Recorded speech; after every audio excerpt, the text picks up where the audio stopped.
morning na naman sa atin mga paps. Araw nga ng linggo na ngayon. Tayo magpo-full time biyahe dito sa ating Joyride taxi.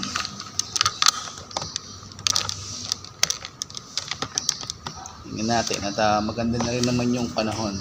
Kaya tayo ay babiyahe na. Sana ay makarami tayong biyahe sa araw na to. Tara, samahan nyo ko. Habang tayo nga ay nagre-ready ay napasukan na tayo ng una nating booking. Ang pick-up location ni Sir ay dito sa IC City, Cainta at ang kanyang drop-off location ay sa Caruncho, Pasig. At ang pamasahe nito ay nagkakahalaga ng 147 pesos. Sa mga oras nga nito ay 6:30 AM na. Medyo tinanghali kasi tayo ng gising ngayong araw ng linggo, kaya tanghali na tayo makakapag-start ng biyahe. Dali-dali na nga tayo at pinuntahan na natin agad ang pick-up location ni Sir dito sa IC City, Cainta. Pinuntahan na natin at baka makuha pa ng iba. Tuloy nga lang tayo sa ating pagbiyahe hanggang sa makalipas ang 5 minuto ay narating na natin ang pick-up location ni Sir dito sa IC City, Cainta. At araw nga ng linggo ngayon kaya itong Felix Avenue ay wala talagang masyadong traffic. Dito nga ay na-pick up na natin si Sir at papunta na tayo sa kanyang drop-off location. Ang magiging way nga natin papunta sa drop-off location ni Sir ay dito sa Marcos Highway, tapos Amang Rodriguez. Dito tayo dadaan sa Amang Rodriguez dahil linggo naman ngayon at wala naman traffic. Tapos sa Ortigas Avenue, tapos magsi C5 tayo hanggang sa makarating tayo sa Pasig Boulevard. Doon malapit yung drop-off location ni Sir sa Caruncho. Makalipas nga ang 20 minuto ay safe naman natin narating ang drop-off location ni Sir. Inabot na nga ni Sir ang kanyang pamasahe at ito ay 175 pesos na dapat ay 147 pesos lang. Maraming salamat Sir. Unang booking pa lang ay may tip na agad. Dito nga sa drop-off location ni Sir ay nagtambay muna tayo ng mga 10 minuto at naghihintay tayo ng ating magiging pangalawang booking.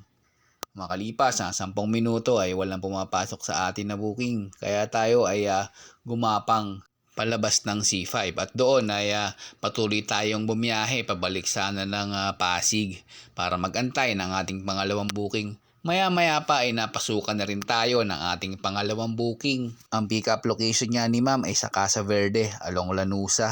At ang drop-off location niya ay sa Ali Mall, Cubao. At ang pamasahe nito ay nagkakahalaga ng 91 pesos. Agad na nga din natin pinuntahan si Ma'am sa kanyang pick-up location. At pagkatapos ay bumiyahe na tayo papunta sa kanyang drop-off location sa Ali Mall, Cubao. At ang naging daan niya natin ay dito sa C5 tapos Boni Cirano. Tapos 20 Avenue hanggang sa marating natin yung Ali Mall. Binaba nga pa natin si Ma'am sa kanyang drop-off location dun sa mga bus terminal papuntang Laguna. Pagbaba nga natin kay Ma'am sa kanyang drop-off location ay tinanong niya ako kung may bari daw ako sa 1K. Buti na lang at umabot yung pera natin na panukli sa kanya. Dahil kung hindi ay magpapabarya pa tayo. Hindi pala nakaredy yung pamasahe ni Ma'am at buo ito. At yun nga mga paps, ang sabi ni Ma'am ay suklihan ko lang siya ng 850 pesos. Kaya yung 91 pesos niyang pamasahe ay ginawa na niyang 150 pesos.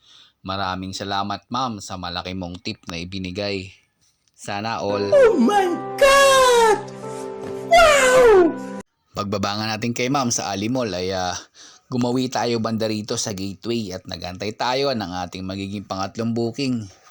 Dito nga ay marami tayong nakitang mga MC taxi, mga kasundo at iba pang MC taxi na marami din na mga nakatambay. At wala masyadong booking kasi nga siguro dahil araw ng linggo.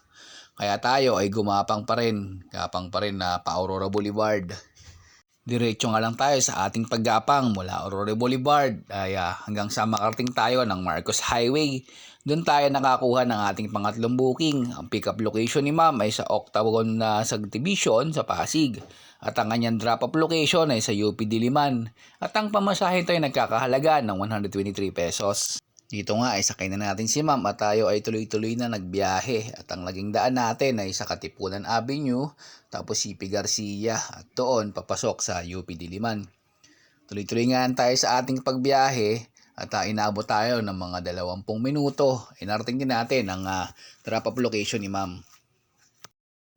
Mula nga dito sa drop off ni ma'am dito sa UP Diliman ay lumabas tayo sa Katipunan Avenue.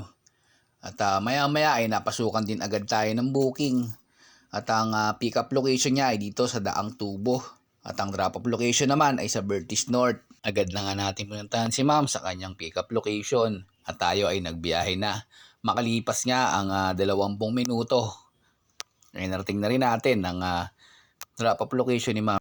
Ang 102 pesos nga ni ma'am na pamasahe ay ginawa ng 150 pesos. Mayroon na naman tayong tip sa ating pang-apat na booking. Maraming salamat ma'am sa inyong tip na binigay. Mula nga dito sa drop-off location ni ma'am ay nakaisip tayo ng umuwi sa ating probinsya. Dahil dito ako dumadaan pag umuwi tayo ng Nueva Ecija. Dahil nga linggo naman at maaga pa naman sa mga oras nga nito ay 9:30 AM pa lang. Kaya tayo ay nakaisip na umuwi sa ating probinsya sa Nueva Ecija.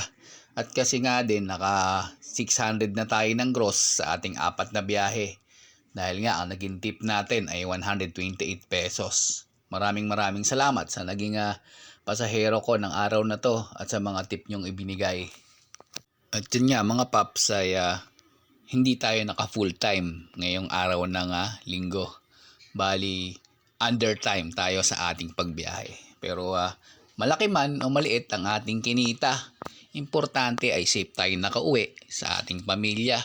Ride safe always mga paps and God bless.